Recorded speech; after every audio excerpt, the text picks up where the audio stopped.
I look forward to our conversations. Whenever a prominent statesman prioritizes the national interests of a foreign country over the national interests of his own country, it behooves journalists to ask uncomfortable questions.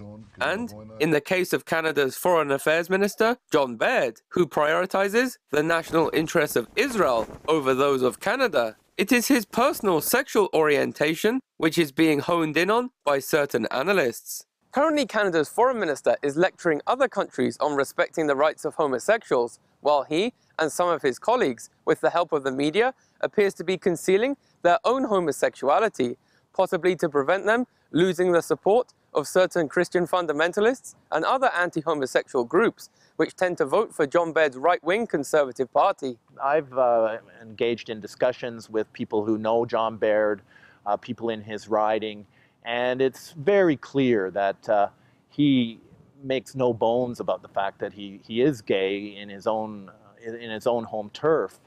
But now we need to see the national media, the leadership of the Conservative Party and the other parties, for that matter, really deal with this issue forthrightly.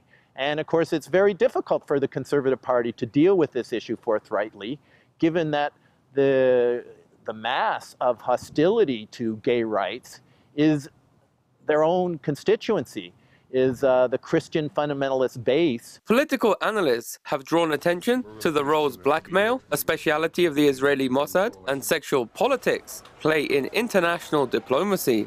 Some analysts feel this subject may relate to John Baird, who for the past 15 years has been a frequent visitor to Tel Aviv, a city sometimes referred to as the gay capital of the world.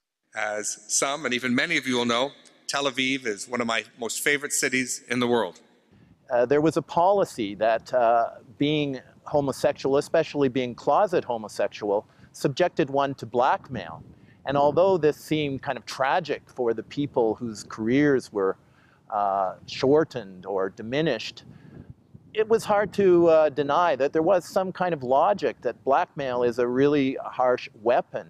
Now, if that policy has changed in the Canadian government, and it obviously has, given that our Foreign Affairs Minister is known to be gay in Ottawa, in his own home territory at least, when did that policy change? Who changed that policy? Critics argue that Canada's foreign minister may be jeopardizing Canada's national interests because of his own biases and orientation, and whether Baird's secretive personal life is being used to manipulate him in other ways is yet to be seen.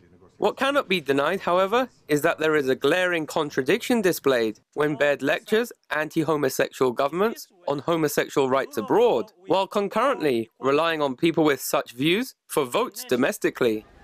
Joshua Blakeney, Press TV, Calgary.